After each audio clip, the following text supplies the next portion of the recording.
Ever feel like you're drowning in sales orders in Acumatica?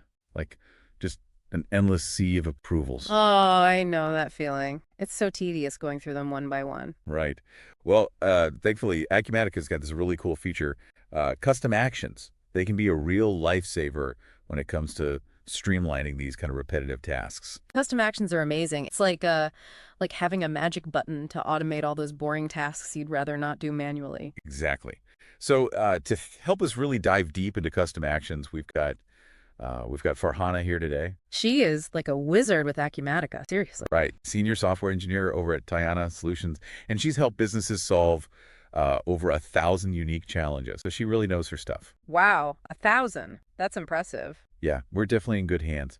Yeah. So, just to kind of set the stage here, imagine you're staring at this screen, right? Packed with sales orders, all needing approval. Ugh, I can picture it now. Right. Instead of clicking each one by one, what if you could just approve them all? Like with a single click. Ah, that would be a dream come true.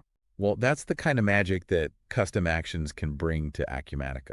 And that's where processing screens come in, right? They're the backbone of custom actions. They let you select a bunch of records and like perform bulk actions on them. Okay, yeah, that makes sense. So how do we actually set up these custom actions? What's going on behind the scenes to make this magic happen? So all starts with the processing graph, right? It's where you actually define the logic behind your custom action. It's like the brains of the operation. Yeah, exactly. Think of it like a flowchart that tells Acumatica exactly what to do when you hit that custom button. So it's like the button is the trigger and the processing graph is the brain behind it all. Exactly. And Farhana, actually, she gives a great example in the material we looked at. She creates a custom action to approve multiple lines on like a sales order. Oh, right. The APRO lines Yeah. example. Yeah, it looks like the ASPS code plays a pretty big role in connecting the button to the logic of the custom action, right? Oh yeah, definitely. ASPX is it's a web development language. It's what Acumatica uses to build its user interface. Okay. So when you're building a custom action, you're basically adding a new button to the screen, and that's done with ASPX. And then the code behind that button, it links to the processing graph, which then triggers the logic that you've defined. So it's like the button says go, Yeah. the processing graph knows what to do. Exactly.